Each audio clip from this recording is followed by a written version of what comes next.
Mike McCarthy once confidently proclaimed, "We are nobody's underdog." With this baby Packers team, Matt LaFleur has the chance to cement that kind of moment, and in doing so, proclaim himself one of the game's best coaches.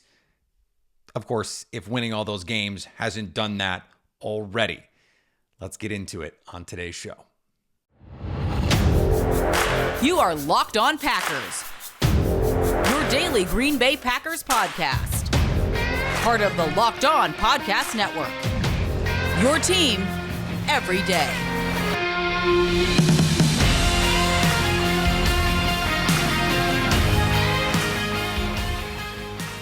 You are Locked On Packers, part of the Locked On Podcast Network, your team every day. I'm Peter Bukowski, and I cover the Packers for The Leap, a newsletter I would love for you to subscribe to. Follow me on Twitter, Peter_Bukowski. Follow the podcast on Twitter, Locked On Packers. Like us on Facebook. Subscribe to the podcast, iTunes, Spotify, Google Podcasts, wherever you find podcasts. You will find Locked On Packers, the #1 Packers podcast on the internet. And the show for fans who know what happened, they want to know why and how. Thanks to everyone who makes Locked On Packers their first listen every day. We hope you like starting your day with us as much as we like starting our day with you. And today's episode brought to you by our friends at Game Time. Download the Game Time app, create an account, and use code LOCKEDONNFL for $20 off your first purchase. Last minute tickets, lowest price guaranteed. It's Game Time. This opportunity Matt LaFleur has in front of him is one that I don't think he will miss. But he has to take it. Mike McCarthy, for all of the shortcomings that you feel like he might have had, and look, he had shortcomings, he fit the blue-collar culture of Green Bay and its fans. Matt LaFleur does too, though he's, a little bit younger, a little bit hipper. It's a different vibe with Matt LaFleur than Mike McCarthy. One of the things that trickles out of that is when this tough, old schoolish, he wasn't totally old school, but when someone like Mike McCarthy proclaims we're nobody's underdog, and there were a slew of these sorts of terrific anecdotes and quotes from Mike McCarthy over the years. Things like, we don't hang division banners around here. He got it. He understood the pressure and the culture of Green Bay and the Packers fandom of Cheesehead Nation. The Packers cut Pat O'Donnell yesterday, 32 years old. David Bakhtiari is now the oldest Packer. He's 31. He is the youngest, oldest player on a team in the league. The Packers have three players 30 or older. They're going to need young leaders on this team. And even on teams that were more veteran laden. The Packers were 14-point underdogs to the Patriots in that 2010 season. They had Charles Woodson on that team. They had Ryan Pickett on that team. They had Chad Clifton on that team. They had veterans on that team. And yet Mike McCarthy is there setting the tone. Aaron Rodgers is out. Mike McCarthy was there to pick up the slack. You go into Dallas with Matt Flynn and you win a game that you have no business winning. So much of that was because of the culture that Mike McCarthy had put together. Now, by the end, that culture had faded, it had festered, it had gotten complacent. And I'm talking about from the top down. There's a reason Ted Thompson was no longer the GM around the same time Mike McCarthy was no longer the coach. For whatever other issues were going on with Ted Thompson and the mitigating factors, the preconditions for that move. For a long time, what was going on in Green Bay was the envy of the rest of the non-New England NFL. And Mike McCarthy took a team that had won precisely nothing with a first-time starter and helped turn them into the envy of the NFL, certainly the envy of the NFC. Now, they did have some veterans on that team, not unlike the way that the Packers, Jair Alexander, now a veteran, even though he was, the 2018 draft. Preston Smith, certainly a veteran. Kenny Clark, definitely a veteran. Devondre Campbell, veteran. These are high-level players. Rashawn Gary now is the force on this defense. You talk to the players in that locker room, they will relay to you how important someone like Rashawn Gary is for them just from an intensity, mindset, leadership standpoint. He's a veteran. A young player, but a veteran. Much the same way someone like Clay Matthews can come in and immediately change the tone and tenor of your team. But you're talking about a first-time starter at quarterback where he is still the most experienced player that is going to be a frontline player for this offense. Josiah DeGuara has probably played more snaps, more meaningful snaps, but is not going to play a huge role in this offense overall. So if the receiver is running the wrong route or running the route not exactly the way that the quarterback wants it, it's up to Jordan Love to go and correct it. Now, of course, it is up to the coaches as well. That is, in fact, what they get paid to do. They're going to have to earn their money this year. And that is Matt LaFleur. For all of the credit that Matt LaFleur rightfully gets for resetting this culture, because, again, by the end, it had gotten toxic in Green Bay with Mike McCarthy, with Aaron Rodgers, with front office, with everything going on there. Matt LaFleur flipped it. And flipped it to be more player-led. Because he had veterans. They bring in Zadarius Smith and Preston Smith and Adrian Amos. You have Aaron Rodgers and Devontae Adams and David Bakhtiari. You have these veteran players, and at the time, Corey Linsley. These are veteran guys you can hang your hat on. You understand that in those foxholes, those guys are going to be where they need to be, doing what they need to do, and that is getting everyone right to perform at a high level. How player-led can you be, at least on offense, when no one on your offense has been anywhere? Really? Can Matt LaFleur flip that switch a little bit? Can he take back some of the control of that locker room that he ceded, and rightfully, I think, to his veteran players? I think Aaron Rodgers is right when he says the best teams he's been on have been player-led.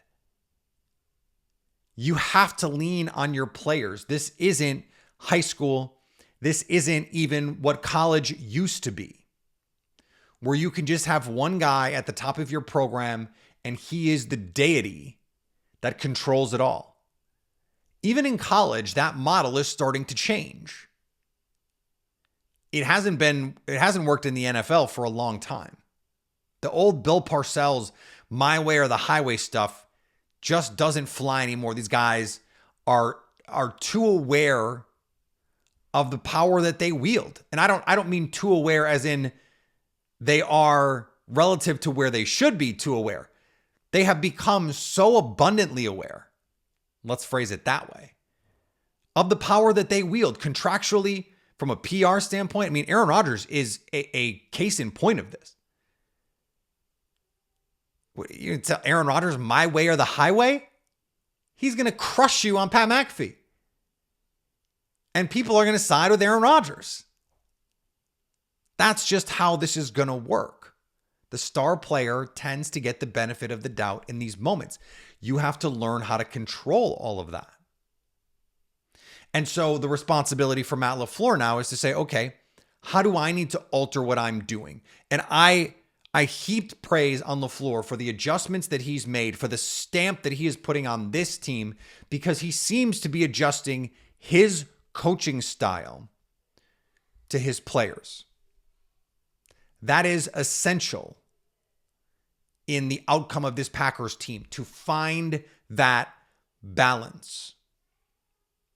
Now it means Matt LaFleur has to find his voice again in a new role as the more pronounced leader. There is no Aaron Rodgers to fall back on. There is no Devontae Adams to fall back on. There's no Charles Woodson in this locker room, not at least in the part of his career that he was in 2009, 2010, when the Packers were competing for Super Bowls. So that onus falls on Matt LaFleur, and then you need some of these other young players to step up. Christian Watson, can he find his voice? Can Aaron Jones take a little bit bigger leadership role? And I think he's done that, by the way. Going out, working with Jordan Love, saying all the right things, offering his full-throated support of Jordan Love. That stuff goes a long way. It really, really does.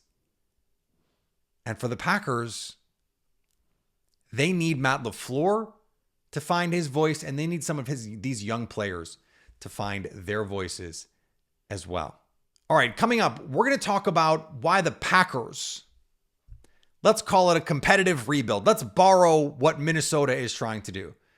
And let's compare what they're doing with some of these other teams that are trying to do some somewhat similar things. Why the Packers are in a much better position moving forward than some of those teams. We'll talk about it right after this.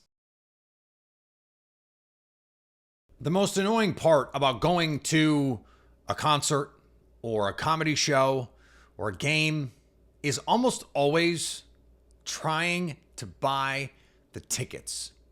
Game Time believes it doesn't have to be that way. Game Time is the fast and easy way to buy tickets for all the sports, music, comedy, and theater near you, with killer last-minute deals on last-minute tickets and their best price guarantee. You can stop stressing over the tickets and start getting hyped for the fun you're going to have. You don't have to plan months in advance. Game Time has deals on tickets right up to the day of the event, and you'll always get their best price. If you find tickets in the same section and row for less, Game Time will credit you 110% of the difference.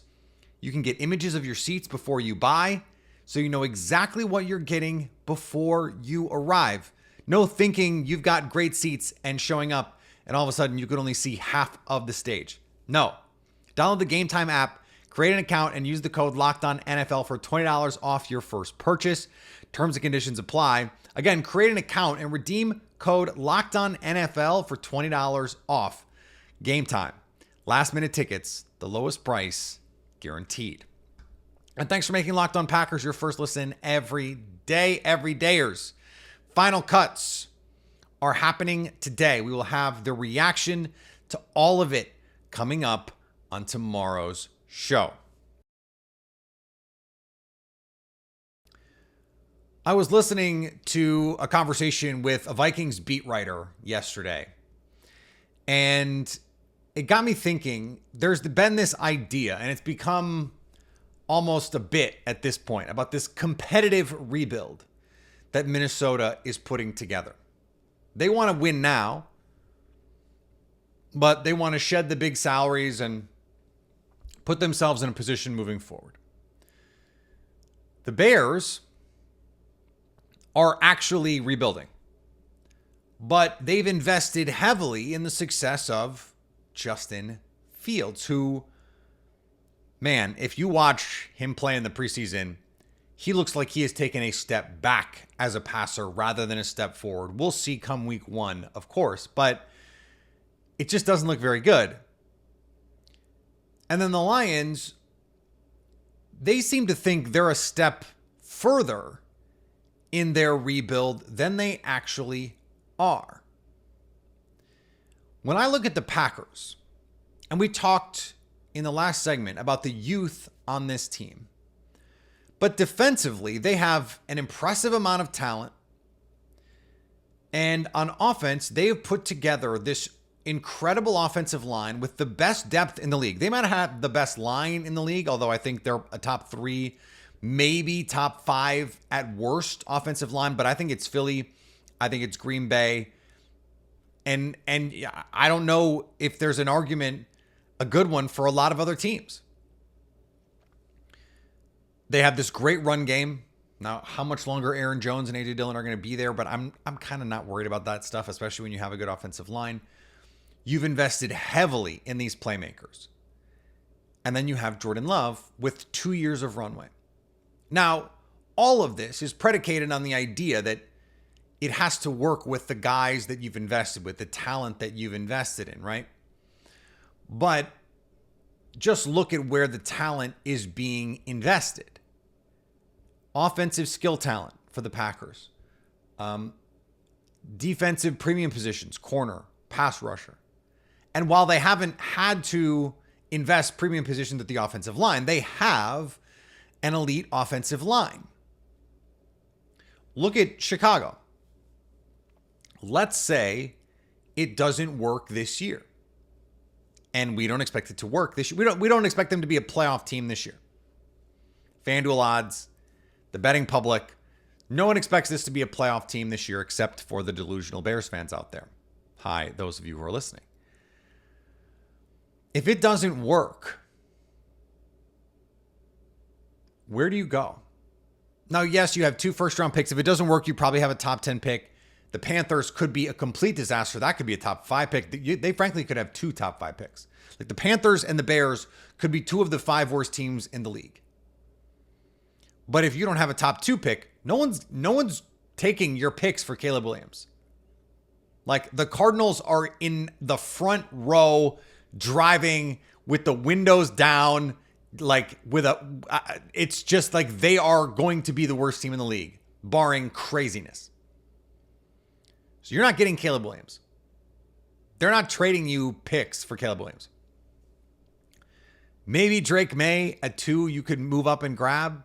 Maybe there'll be another quarterback that you can slide in there. But let's say you do that. This is not a team set up to win now or even in the near future. Like, what is Chase Claypool? Someone they felt like they had to upgrade on, even though they just gave the 32nd overall pick to get him. Are they going to extend Darnell Mooney? They have the money to do it, but they haven't done it yet. They gave a lot of money to a tight end who is aggressively mid in Cole Kmet. And this defense is a disaster. They have no pass rush. They invested heavily at linebacker. Congratulations. Jalen Johnson's a nice player. They have a day 2 pick in Tyreek Stevenson, who we have no idea who he is, and nothing in the way of depth beyond that at corner. They have Eddie Jackson, who is an aging player, had some nice moments last season, but has not been the same since Adrian Amos left. The idea that they're going to be competitive this year, first of all, is a joke. But then what are you dropping in? How is this team getting better next year? Okay, 2 top 5 picks. Most rookies are bad. So what are you dropping in? Even if what if you can trade for Kirk Cousins? Or Kirk Cousins is going to just walk so you can just sign him outright. Where is that getting you? That team is still really not good. In Minnesota, they want to be good this year. I don't think they will be, by the way. It was a mediocre offense last year on a team that needed its offense to win games because the defense was so bad. The stats look nice because they were in these games that they had to win 34-31, and they did it. But efficiency-wise, there was nothing impressive about this team. They're going from Adam Thielen to Jordan Addison. That's a rookie. They're going from Dalvin Cook to Alexander Mattison. We don't have any idea what that looks like. And you have Kirk Cousins in a contract year. This is it for Kirk Cousins. It seems like the writing is on the wall that this is going to be Kirk Cousins' last season. And if that's true, where does this team go from here? Because it looks like it's going to be Danielle Hunter's last year as a Viking. Harrison Smith is going to be another year older. And now you're doing a full reset on this defense. Marcus Davenport is already there on a 1-year deal. They lost a bunch of depth on their defensive tackle rotation. So they have no linebackers, no edge rushers in a year, no defensive tackles. Byron Murphy and the Vikingettes at corner. And what exactly at safety? They used a first-round pick on Lewis Cine. He can't get on the field. They used a day 2 pick on Andrew Booth. He can't get on the field. Where does that team, what is that team in a year other than Justin Jefferson and a bunch of guys? Okay, Justin Jefferson and Christian Darrisaw and a bunch of guys. The talent on that team is not good. Okay, now Detroit. You have a bunch of corners on 1-year deals. Your whole offense is predicated on Jameson Williams being a guy. We have no idea what that is. Was bad in preseason. Is going to miss games this year. Missed his whole rookie season practically. And without him, you have no speed offensively. I don't know what this offense is going to look like. Jahmyr Gibbs is the only fast guy they have. They're one injury in their offensive line away from being, early career Jared Goff stuff. As good a coordinator as I think Ben Johnson is, and that's the other part of this. Dan Campbell is your head coach. That means in a year, you might lose Ben Johnson. If this goes well in Detroit, you lose Ben Johnson. And then what? And then what? And then defensively, what do you do? What's Emmanuel Mosley doing for you? What's CJ Gardner-Johnson doing for you? Are you bringing them back? Are you paying them a big money deal? You got to pay Amon-Ra St. Brown. What's going on with the interior defensive line? What about Taylor Decker? This is supposed to be the strength of your team. How do you handle the offensive line there moving forward? And if Jared Goff turns back into a pumpkin, where do you go? You've drafted like this is your team and it's ready to go fully formed, and I don't think it is. The flip side of this is what the Packers are. A defense loaded with talent. You've got multiple players who have been or could future be all pros, Pro Bowl players. Kenny Clark, Pro Bowl player. Jair Alexander, all pro. Devondre Campbell, all pro. Rashawn Gary should have been a Pro Bowler already. Russell Douglas probably should have been a Pro Bowler already. Jair Alexander and Russell Douglas, one of the 3 best corner duos in football. One of the deepest pass rush groups in football. The safety position is a problem. We're going to talk about that at the end. But, okay, there's plenty of defense there to work with. If you feel like you need to move on this year because the defense underperforms, you can do that. Bye-bye Joe Barry. Here comes Jim Leonard. And then offensively, it's the same sort of thing. Yes, you have to hit on your picks, but let's say Jordan Love doesn't work out. Let's use the same information, the same counterfactual as the Justin Fields situation. Let's say Jordan Love just isn't very good. Well, first of all, they have him for another year. They can give him some runway if he's just sort of meh this year, up and down. I don't really see a scenario where he's just like Jimmy Garoppolo and you're like, okay, what do we do here? Like there's going to be some high highs. There's going to be some mistakes. So where does that balance come out? But let's say it cashes out way below expectation. Now you've got probably 2 first-round picks and an ocean of cap space to go and either find a quarterback, sign a quarterback, trade for a quarterback, or draft a quarterback. And you have this young team because you've invested and you have not done the thing that other teams, and I've railed about this every day, have heard me just absolutely go off on this. Why are the Houston Texans paying Robert Woods $8 million when they have Nico Collins and Tank Dell, and they could just draft guys to develop with CJ Stroud? Why? The Packers are in a position where if in a year, this Jordan Love thing just goes way off the rails, they could draft someone and their team around him is really good. And you still have a young group with a ton of talent that can be on at least a somewhat similar timeline as your quarterback. You can reset this in a year, no problem. And all the same excitement that Packer fans are feeling right now with Jordan Love, they could be feeling with another quarterback. And we know there's always this quarterback movement. And look, as icky as this is going to seem, how many games does this Packers team win, this one right now today, with Kirk Cousins? How many? 10? 11? I'm just saying. Kirk Cousins is probably not going to be in Minnesota in a year, knows the scheme, understands it, history with Matt LaFleur, all that stuff. I'm not suggesting it. I'm just saying, what could that look like? So this is atypical, the way the Packers have handled what the Vikings are calling a competitive rebuild. I'm not calling it that, but the Vikings are calling it that. It's what sparked all this in my mind, because the Packers would like to win this year. They think they're going to win this year, by the way. But they're also not investing money in their veterans. They're trying to go young. Well, that serves two masters.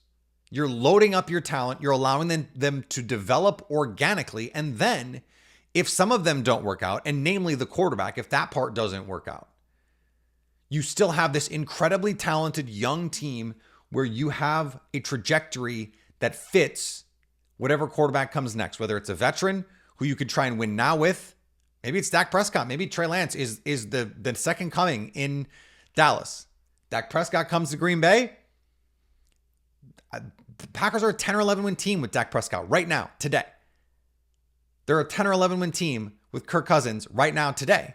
And by the way, they can be a 10 or 11 win team with Jordan Love right now, today, if he plays as good as those guys play. If he plays like the 12th, the 14th best quarterback in the league, they're going to win 10 games. But if they don't, if they get much lower level quarterback play, they might be able to find someone that gives them that same level of play, the Kirk Cousins level, the Dak Prescott level play, because they could actually go get those guys in a year or 2 years. And all of this fits together. All right, I want to finish up talking about a name that a lot of Packer fans have been talking about in a potential trade situation, coming up right after this.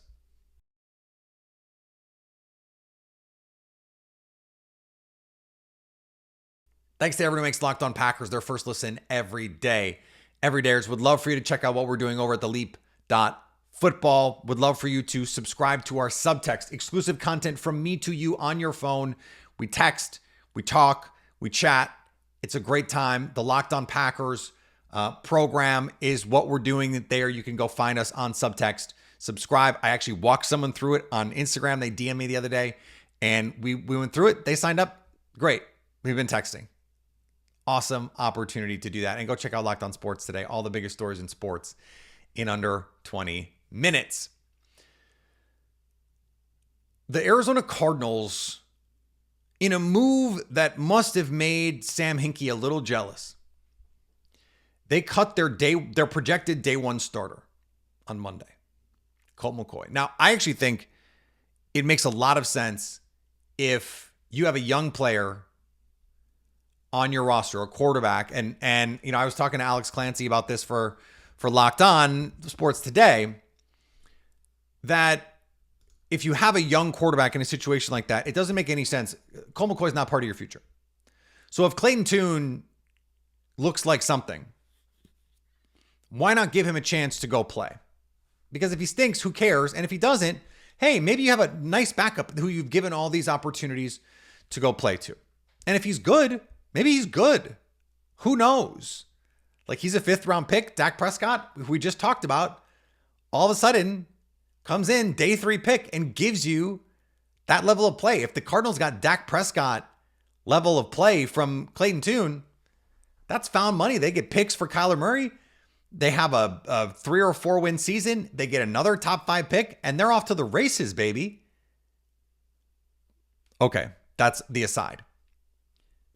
The main point is they're going to stink. They're going to stink. Okay, this is the worst roster in football.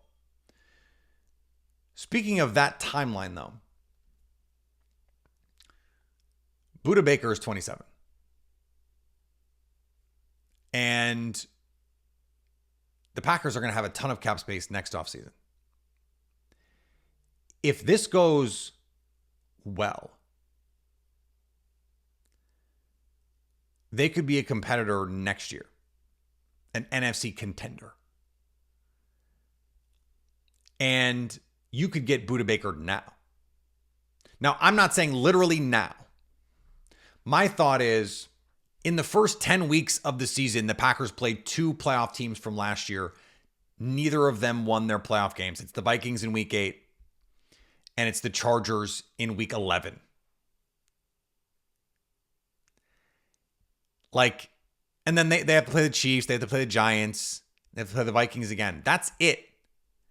But so let's say things are going better than expected. They beat the Bears, they beat the Falcons, they beat the Saints, they beat the Lions, they beat the Raiders. Let's say they start 5-0 or 4-1 into their bye. Do you make a call and say, hey, this team is like kind of ready to go? Not that they're going to go win the Super Bowl this year, but hey, that one spot that could really be upgraded. Like Jordan Love's playing well. You're getting good stuff out of Jaden Reed. Christian Watson and Romeo Doubs look good together. Luke Musgrave is who you think he is. Inconsistent, but, you're getting there. And the defense is playing the way that it can, but you have this issue with Rudy Ford or Tarvarius Moore or Jonathan O. And this is the problem, right? Call Arizona. Call. See what it's going to take. See what it's going to cost. You have this glut of offensive line. You could offer someone. You have a glut of edge rushers. You could offer someone. So, I think it makes sense.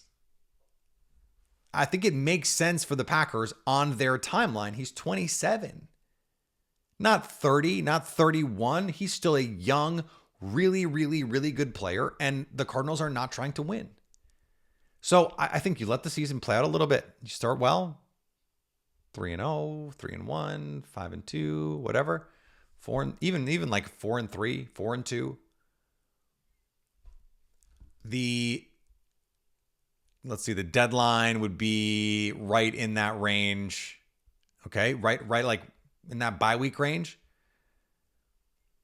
So you kind of know what you are. And if you start well, hey, why not go for it? Why not try to make the playoffs this year? Get yourself in a position, and then next year, get an extension going, and you can go really be something. This is just an idea. Just thoughts that I'm having. Brian Gutekunst, take my advice or don't. Final cuts coming today. So we will have the reaction to all of it, the final 53, all that stuff on our show tomorrow. We are less than a week away from our in-season schedule, which means recaps on Monday. We go live after the game. That becomes your Monday podcast. Expert Tuesday. We've got, can I say what we have on Wednesday? Crossover Thursday. And then I'm going to try something a little different on Friday. I don't think we're going to go live on Fridays. I kind of want to do another interview and have it be a little bit more evergreen, a little bit more broad. I have some thoughts on it that I'll share, I think, soon. Follow me on Twitter at Peter_Bukowski. Follow the podcast on Twitter, Locked On Packers. Like us on Facebook. Subscribe to the podcast, iTunes, Spotify, Google Podcasts. Wherever you find podcasts, you will find Locked On Packers. And anytime you want to come hang out with us live, like we will be after every game this season, you can do that over on our YouTube page. Subscribe there so you can stay Locked On Packers.